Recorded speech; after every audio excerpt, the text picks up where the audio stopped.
በስመ አብ ወወልድ ወመንፈስ ቅዱስ አሐዱ አምላክ አሜን። ንኣታቶም ኣብ ቤተይን ኣብ ውሽጢ ደንበይን ስፍራ ካብ ኣወዳትን ኣዋልድን ዝበለጸ ስም ክህቦም እየ። ዘይጠፍእ ዘለዓለማዊ ስም ከዓ ክህቦም እየ። ትንቢተ ኢሳይያስ ምዕራፍ 56 ካብ ፍቕዲ 5። ሰላም ክቡራት ተኸታተልትና መንፈሳዊ ቻናል ብእምነት ንቑሑ ኣብ ዘለኹሞ ናይ እግዚአብሔር ሰላም ናይ ቅድስተ ቅዱሳን ቅድስት ድንግል ማርያም ጸሎትን ምልጃን ምሳኻትኩም ይኹን።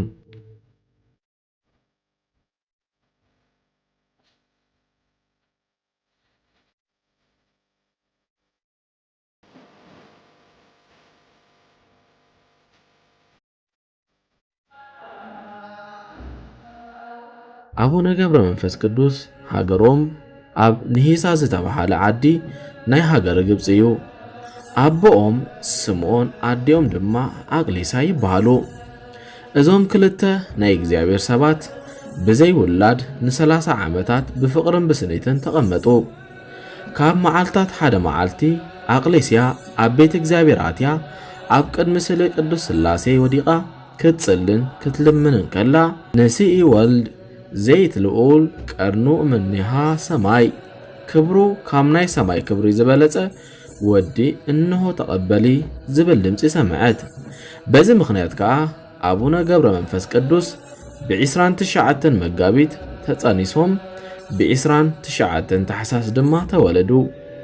ዓይንቋሕ ካብ ዘበለሉ ጊዜ ምርኣይ ከም ዘይዕርፍ ኣቡነ ገብረ መንፈስ ቅዱስ ድማ ልክዕ ካብ ማሕፀን ኣዲኦም ካብ ዝወጹሉ ጊዜ አፎም ከፊቶም ስብሃት ለአብ ስብሃት ለወልድ ስብሃት ለመንፈስ ቅዱስ ዘአውፃኒ ንጸልማት ውስተ ብርሃን እናበሉ ወትሩን እግዚአብሔር እናመስገኑ ምድራዊ መብልዕ ከይበልዑ ምድራዊ መስተ ከይሰተዩ ንምስጋና ተጊዮም ብምንባሮም ንመላእክቲ ይመስሉ።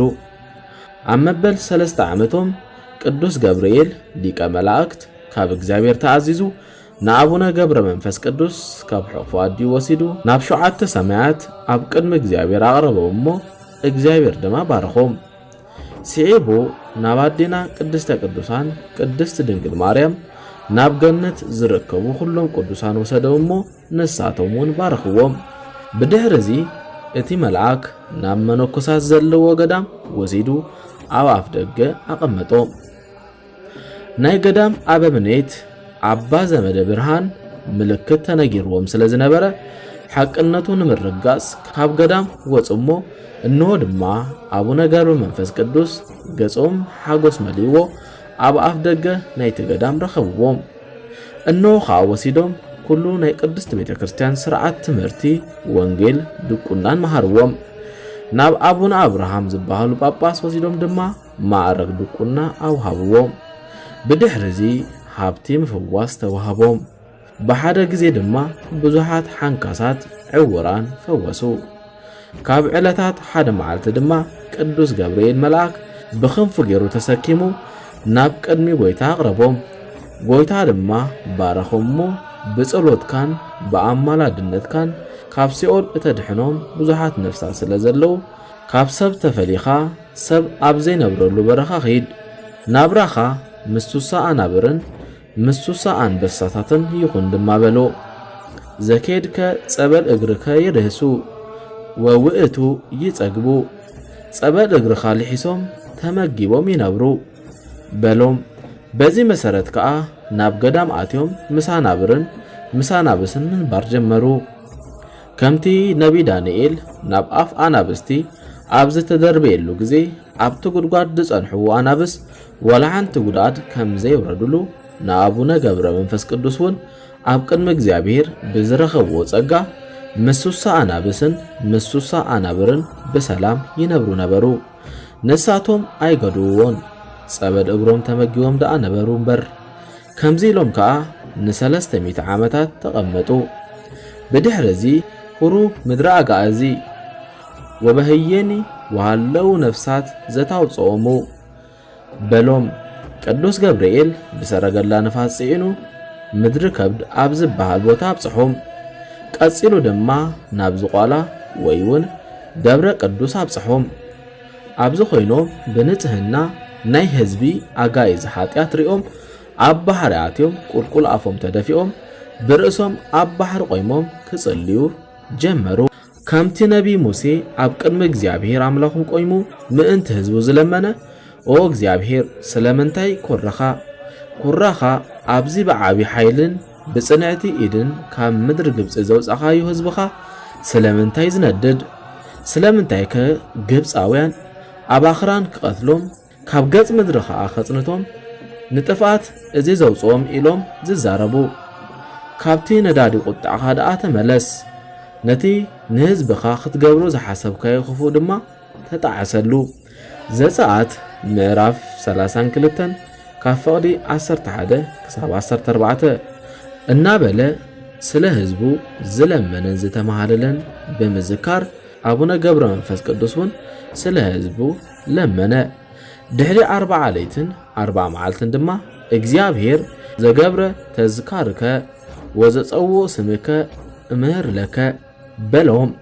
ንሶም ከዓ ንምድሪ ኣጋይስት ብምልኦም ከይመሃርካለይ ካብዚ ዘለኹ ቦታ ኣይወፅን ኢሎም ን100 ዓመታት ዝኣክል ብርእሶም ቆይሞም ጸለዩ። ድሕሪ 100 ዓመት ጎይታ ተንስእ ውፃእ መሃርኩ ለከ ኩሉ ምድሪ ኣጋይስት በሎም እሞ ካብቲ ዝነበረዎ ወፁ። ብድሕሪ እዚ ናብ ምድረ ከብዲ ወሪዶም ካብ ሰማይ ንታሕቲ ካብ ምድሪ ንላዕሊ ን7 ዓመታት ዝኣክል ከም ዘተተኽለ ዓምዲ ኮይኖም ዓይኖም ከኸደኑ ን7 ዓመታት ሙሉእ ጸለዩ። ሰይጣን ንመንቀኝነት ስለ ዘይዓረፍ ግና ኳኽ መሲሉ መጸሞ ዓይኖም አንቂሩ ኣዕወሮም። 2 ሱባኤ ምስ ፈጸሙ ቅዱስ ሚካኤል መጺኡ ኣብ ዓይኖም ኦፊሉ ኣሕወዮም። ከም ቀደሞም ድማ ኾነ። ብድሕሪ እዚ ናብ ዝቋላ ተበገሱ። ስላሴ ብኣምሳለ 3 ኣረጋውያን ኣብ ትሕቲ ጽላል ኣዕሪፎም ጸንሕዎም። እንሆ ድማ ብዙፋን ኣምላክ ንምህፀነካ ኣለና ሓደ ምዕራፍ ተሰከመና በልዎ። ኣቡነ ገብረ መንፈስ ቅዱስ በኣምላካዊ ፍቕሪ ተደሪኾም ሕራኢሎም ተሰኪሞም ተበገሱ። እንተኾነ እናተጓዕዙ ከለዉ ብሓድነትን ብሰለስትነትን ተገለጸሎም እሞ ደንጊጾም ናብ ምድሪ ወደቑ። እንሆኻ ኣተንስእዎም እሞ ናብ ዝቋላ ድማ በጽሑ። ኣባ ሳሙኤል ዘወልድባ ኣባ አንበሴ ዘሓዘሎን ኣባ ብንያም ዘግብፅን ዝንኦም ሰሚዖም ኣናብሶም ኣኸቲሎም ንኸሓትዎም መጹ። ድሕሪ 7 መዓልቲ ድማ ተገለጸሎም። እንተኾነ ሒዞሞም ዝመጹ ኣናብስ በቶም ናይ ኣቡነ ገብረ መንፈስ ቅዱስ ኣናብስ ስለ ዝተበልዑ ሓዚኖም ነበሩ።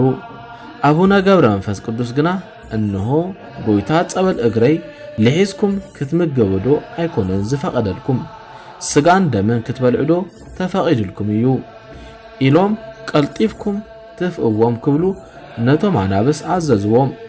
ንሳቶም ከዓ ተፍእዎም ባሪኾም ድማ ተንስእዎም። ንሳቶም ድማ ርኢነ መንክረ ኦ ኣባ እናበሉ ነናብ ቦትኦም ተመለሱ። ብድሕሪ እዚ እግዚአብሔር ናብ ንክርስቶስ ዝኽሕዱ ናብ ምዕራብ ሃገር ወሰዶም። ኣብ ነገስታት መኮንናትን ዝኣትውሉን ዝወፅሉን ቦታን ድማ ኣቆሞም። ናብ ዓረብ ንጉስ ድማ ብዙሓት ሰራዊት መኳንናትን ጣዖታትን ሒዞም ናብ ኣቡነ ገብረ መንፈስ ቅዱስ ዝነበረዎ ቦታ መጹሞ። እቶም ኣብቶም ጣዖታት ሓዲሮም ዝነበሩ ኣጋንንት ፈሪሆም ካሃድሙ ጣዖታቶም ከሰባበሩ ሪኦም ፈርሑ። ነቲ ፈትሊ ብዝመስል ጾጉሪ ዝመልኦ ሰብነቶም ሪኦም ከዓ ንኣቡነ ገብረ መንፈስ ቅዱስ ንስኻ ወዲ ሰብ ዲኻ ክብሉ እናተገረሙ ሓተትዎ። እወ ሰማይን ምድርን ዝፈጠረ ኢየሱስ ክርስቶስ ዝኣምን ሰብየ በልዎም። መሊሱ ድማ እቲ ኣረመኒ ንጉስ ኣይሁድ ሰቂሎም ብዝቐተልዎ ወዲ ሰብ ተኣምን ኢኻ በልዎ። ንሱ እውን እወ ይኣምኔ በቲ ምእንታይ ዝተሰቕለ ክርስቶስ ኣይሓፍርን እየ ንሱ ምእንቲ ኩላትናዩ ዝሞተ ንስኻን ሰራዊትካን ብኡእመን እሞ ናይ ዘለዓለም ህይወት ክትረኽቡ ኢኹም በልዎ። ነዚ ዝሰምዐ ንጉስ ብሓዊ ኣቃጸልዎ ዝብል ትእዛዝ ኣመሓላለፈ። እንተኾነ እቲ ሓዊ ዋላ ሓንቲ ክገብሮም ኣይከኣለን። ብሰላም ደኣ ካብቲ ሓዊ ወፁ። ነዚ ዝረኣዩ ብዙሓት ወተሃደራት ድማ ኣመኑ። እቲ ንጉስ ምስቶም ዘይኣምኑ ወተሃደራቱ ኮይኑ ነቶም ብክርስቶስ ዝኣመኑ ወተሃደራቱ ብሰይፍ ገይሩ አራእሶም ክቆርጽ ጀመረ። ንአቡነ ገብረ መንፈስ ቅዱስ ውን ርእሶም ክቆርጾም ደለየሞ ካብ ሰማይ ኃይሊ መብረቕ መጺኡ ንዑውን ንሰራዊትን ቀተሎም። ንሳቶም መላእኽቲ ጽልመት ክወስዶም ዝረአየ አቡነ ገብረ መንፈስ ቅዱስ እዚ ኩሉ ዝኾነስ ብሰንካይደው ኣይኮነን ኢሎም ካብ ብርቱ ሓዘን ዝተልዓለ ኣጋሮም ብገመድ ኣሲሮም ንቁልቁል ኣፎም ጠልጠል በሉ። ሕጂ እውን ሰይጣን ዓቕሉ ስለ ዝጸቦ ነቲ ተኣሲሮምሉ ዝነበሩ ገመድ በተኾ እንተኾነ ቅዱስ ሚካኤል ኣብ ኣየር እንከለዉ ተቐበሎም። ግደፈኒ ብርእሰይ ይቁም ድማ በልዎ። በዚ ኸዓ ን30 ዓመታት ዝኣክል ብብርቱዕ ገድሊ ኣልቀሱ። እግዚአብሔር ንገድሎምን ልመኖም ሪኡ ነዚ ዝልመንዎ ልመና ተቐበሎም። ነቶም ሰባት ድማ መሓረሎም። በዚ ንምስማዕ እጹብን ድንቅን ዝኾነ ገድሊ ሓሊፎም እምበኣር ኣብ ምድሪ ኣጋዚ ን262 ዓመታት ዝሓመሙ እናሃበዩ ዝሞተ እናተንስኡ ኣዝዩ ዘደንቕ ተኣምራት ገበሩ። ኣብዚ ናይ 562 ዓመት ዕድሚኡ ብዙሕ መከራን ፈተናን ሰይጣን ተዓጊሱ ካብ እግዚአብሔር ናይ ምሕረት ቃል ኪዳን ተቐቢሉ ብ5 መጋቢት ተጋድሎ ፈጺሙ ዓረፈ። ሞቶሙ ለጻድቃን ሕይወቶሙ ውእቱ። ለጻድቃን ሞቶም ሕይወቶም እዩ ከም ዝተባሃለ ቅዱሳን መላእክቲ ንነፍሶም ተቐቢሎም ኣብ ናይ ዘለዓለም ሕይወት ኣዕረፍዎም። ንኣታቶም ኣብ ቤተይን ኣብ ውሽጢ ደንበይን ስፍራ ካብ ኣወዳትን ኣዋልድን ዝበልጽ ስም ክህቦሜ ዘይጠፍእ ዘለዓለማዊ ስም ከዓ ክህቦሜ። ትንቢተ ኢሳይያስ ምዕራፍ 56 ፍቕዲ 5። ጸሎቱ በረከቱ ይኩን ምስለ ኩልነ ህዝበ ክርስቲያን። ጸሎትን በረከትን ናይ ቅዱስ አቡና አቡነ ገብረ መንፈስ ቅዱስ ምስ ኩላትና ይኹን። ስብሐት ለእግዚአብሔር ወለወላዲቱ ድንግል ወለመስቀሉ ክቡር አሜን።